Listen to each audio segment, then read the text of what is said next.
Hi guys, welcome to Veridian Wealth, जहाँ हमारा major focus है smart investing and wealth creation पे। आज से हम एक नया इनिशिएटिव ले रहे हैं। हम रोज एक कंपनी को एनालाइज करेंगे, कमिंग आईपीओज होंगे उनको एनालाइज करेंगे। आज हमने सेलेक्ट किया है Manipal health care enterprise limited, जिसका IPO within a week open हो जाएगा। अगर मैं कंपनी की बात करूँ तो कंपनी एज एन नेम डीको हेल्थ केयर सेक्टर में ऑपरेट करी है। As of now currently company के पास 38 हॉस्पिटल्स हैं across the India, including 14 states plus union territories. अगर हॉस्पिटल को अगर कंपाइल करें तो कंपनी के पास कुछ अप्रोक्सीमेट 10,671 टोटल बेड कैपेसिटी है, प्लस कंपनी का कुछ ऑनगोइंग डील्स ओपन है जो कि 10 न्यू हॉस्पिटल्स को ऐड करेंगे। अगर वो डील सक्सेसफुली हो जाती है देन कुछ अप्रोक्सीमेट 12,300 के आसपास कुछ इनकी टोटल बेड कैपेसिटी हो जाएगी। सो गाइस, अगर क्रिसिल की रिपोर्ट के हिसाब से बात करूं तो कंपनी जो है वो one of the largest hospital operate करी है across the India and also in the second position of operating with the total bed capacity.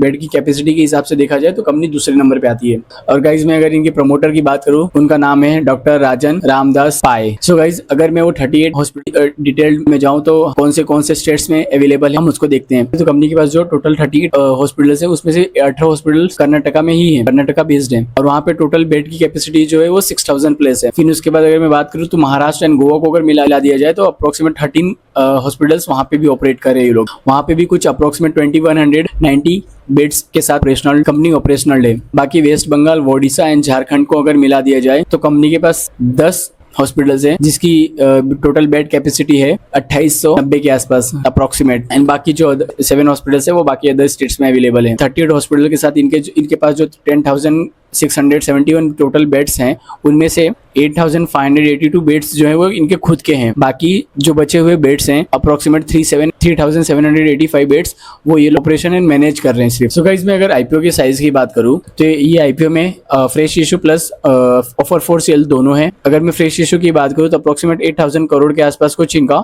Size है with the face value of ₹2 each. And वहीं offer for sale में company कुछ approximate 4.3 crore shares अपना बेच रही है। फ्रेश इशू के objective की बात करूं तो कंपनी कुछ डेट पेमेंट के लिए पैसे जुटा रही है, वो अप्रोक्सीमेट 5,380 करोड़ के आसपास है। देन वो कुछ एक्विजिशन करी कुछ हॉस्पिटल्स के, उसके लिए कुछ 574 करोड़ रुपीस यूटिलाइज करेंगे। सो गाइस, अगर मैं फाइनेंशियल परफॉर्मेंस की बात करूं कंपनी के FY 2023 का जो टॉप लाइन था वो कुछ अप्रोक्सीमेट 4,800 करोड़ के आसपास था, जो कि वो बढ़ के इन FY 2024 में कुछ 6,100 करोड़ के आसपास हो गया। देन इन FY 2025 कंपनी ने कुछ 8,200 करोड़ के आसपास कुछ टॉप लाइन किया था, जो कि अगर मैं कंपनी की बात करूं तो कुछ वो अप्रोक्सीमेट लास्ट 2-3 साल में वो 25% रेट ऑफ रिटर्न से ग्रो कर रहे हैं। और इन टर्म्स ऑफ प्रॉफिटेबिलिटी अगर मैं बात करूं तो कंपनी ने जो पैट कोट किया हुआ है, कंपनी FY 2023 में कंपनी ने कुछ अप्रोक्सीमेट 414 करोड़ का कुछ पैट किया था, जो कि वो बढ़ के FY 2024 में 533 करोड़ हो गया। इन FY 2025 वो कुछ डबल हो गया, 1,000 क्रॉस कर गया। जो कि अगर मैं पैट मार्जिन की बात करूं तो कंपनी ने 8% पैट मार्जिन से बढ़ के 12% पैट मार्जिन पे अपना वर्क परफॉर्म किया। NFI से अगर हम देखें EBITDA मार्जिन कंसिस्टेंसी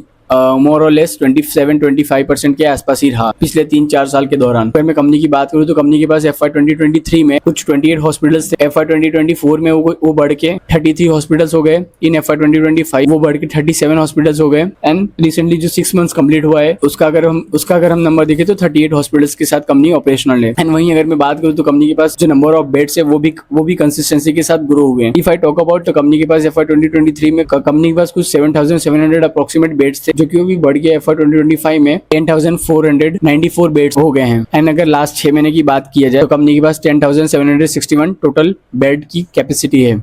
एंड अगर मैं गाइस अगर टोटल ऑक्यूपेंसी रेट की बात की जाए तो कंपनी ने 60% के अबो मेंटेन किया in last 3 to 4 years. And वहीं अगर मैं एवरेज रेवेन्यू पर ऑक्यूपाइड बेड की बात करूँ तो FY 2024 में कंपनी जो थी वो एक बेड से कुछ अप्रोक्सीमेट 58,000 के आसपास उनका एक बेड से रेवेन्यू आ रहा था, जो कि वो बढ़ के इन FY 2025 मोर देन 63,000 हो चुका था। एंड वहीं अगर मैं लास्ट 6 महीने की जो इन्होंने फाइनेंशियल रिपोर्ट पब्लिश किया है अगर उसको देखा जाए तो कंपनी अप्रोक्सीमेट 70,000 पर बेड अर्न करी। एंड वहीं अगर मैं बात करूँ जो पेशेंट आते हैं वो अप्रोक्सीमेट 2.5 डेज के ऊपर ही वो स्टे करते हैं हॉस्पिटल के अंदर। ये पिछले 4 साल में कंसिस्टेंसी है इस डेटा के अंदर। और वहीं अगर मैं एम्प्लॉय की बात करूँ तो कंपनी के पास FY 2023 में कुछ 11,000 वर्कर्स है, जो कि वो बढ़ के इन FY 2025 अप्रोक्सीमेट 19,000 के आसपास टोटल एम्प्लॉय काउंट हो गया इनका। और वहीं अगर मैं इनके रेवेन्यू बाइफर्केशन की बात करूँ तो कार्डिक साइंस से इनका 16-17% रेवेन्यू कंट्रीब्यूशन है इन टोटल रेवेन्यू। ऑन्कोलॉजी से इनका अप्रोक्सीमेट 9 to 11% का रेवेन्यू कंट्रीब्यूशन रहा। This is in range between from FY 2023 to FY 2025। And neuroscience की बात करूँ तो कंपनी कुछ अप्रोक्सीमेट 8% के आसपास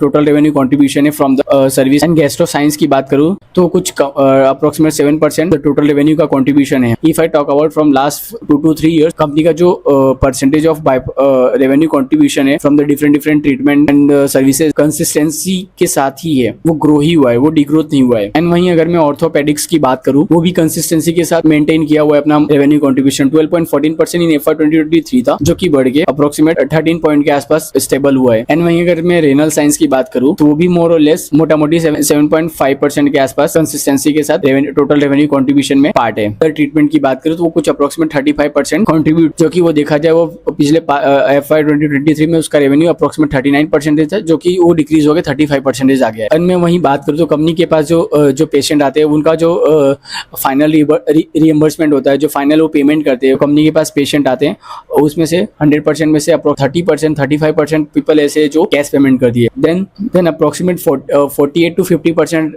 पब्लिक ऐसी है जो जिनका इंश्योरेंस होता है, जो इंश्योरेंस क्लेम करते हैं, जो मतलब इंश्योरेंस पार्टी उनको कंपनी को पेशेंट के बिहाफ पे पे करती है। एंड थर्ड गवर्नमेंट 13% का रेवेन्यू गवर्नमेंट की तरफ से आता है। एंड बाकी अदर रेस्ट 6%। कंपनी की बात करूँ तो अप्रोक्सीमेट कंपनी के पास 3100 के आसपास कुछ टोटल डॉक्टर्स हैं। एंड कंपनी के पास जो टोटल नर्सेज अवेलेबल है वो कुछ 9600 के आसपास अवेलेबल है। एंड पैराडमिक्स की बात करूँ तो अप्रोक्सीमेट 5200 के आसपास कुछ टोटल पैराडमिक्स कंपनी के पास मौजूद है। एंड वहीं कुछ सीनियर पर्सनल मैनेजमेंट जो बाहर के डॉक्टर्स आते हैं, अगर वो उसकी मैं बात करूँ तो कुछ अप्रोक्सीमेट कंपनी के पास 370 डॉक्टर्स अवेलेबल हैं, जो कि बाहर से आते हैं पेशेंट को विजिट करने। एंड मैं अगर लिटिगेशंस की बात करूँ तो कंपनी पे टैक्स, कुछ डायरेक्ट टैक्स एंड टैक्सेस के लिटिगेशंस हैं। एंड मैं वहीं अगर लिटिगेशंस की बात करूँ तो कंपनी के ऊपर एक क्रिमिनल केस का लिटिगेशन है एंड 44 टैक्सेस लिटिगेशंस है एंड 3 स्टैट्यूटरी लिटिगेशंस हैं, जो कि अगर मैं इसको पूरा कंपाइल करूँ तो अप्रोक्सीमेट कंपनी के पास 294 करोड़ के आसपास कुछ लिटिगेशंस अमाउंट, जो कि इन फ्यूचर अगर वो उनके फेवर में नहीं आता कंपनी के, देन कंपनी को बियर करना पड़ेगा। एंड मैं अगर डायरेक्टर की बात करूँ तो 4 डायरेक्टर के ऊपर कंपनी के ऑनगोइंग केसेस हैं। मैं अगर सब्सिडरी की बात करूँ तो कुछ 9 criminal cases against the subsidiaries going on, plus 179 tax litigations के मैटर ऑनगोइंग हैं, प्लस स्टैट्यूटरी लिटिगेशंस जो है company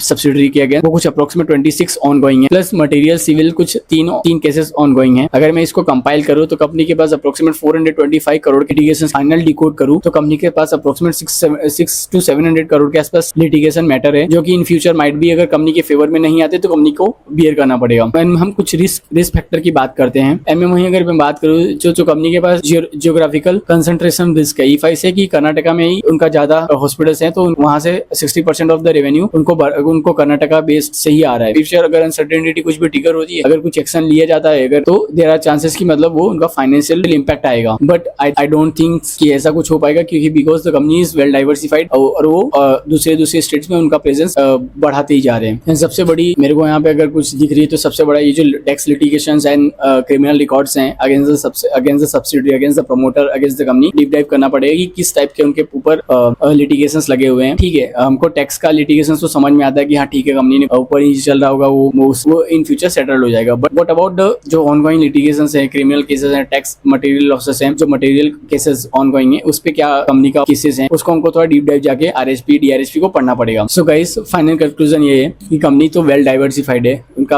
across the pan level पे प्रेजेंस है।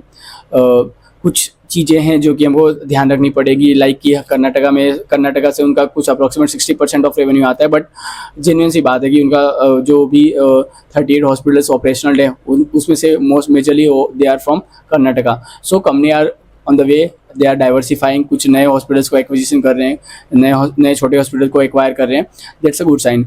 बट अगर फाइनेंशियल नंबर की बात करें तो डिसीजन नंबर 25% का टॉप लाइन ग्रो किया पिछले 3 साल में, दैट्स अ गुड। अब वहीं अगर पैट की बात किया जाए तो पैट भी अच्छा खासा कंसिस्टेंसी के साथ ग्रो कर रहा है एंड कंपनी ने वो पैट को इजीली कन्वर्ट भी किया है। मतलब कंपनी का जो CFO है वो पॉजिटिव है from last 2 to 3 years। Company health care industry में ऑपरेट कर रही है, वो ग्रो कर रहा है, कंपनी अच्छी है, कंपनी ग्रो कर रही है। Third thing, company, if I talk about company's perspective, that's a good. If I talk about the financial performance, that's a excellent. So guys, मिलते हैं नेक्स्ट ब्लॉग में, तब तक के लिए कीप फॉलो अस वेरी डेनल। Thank you guys.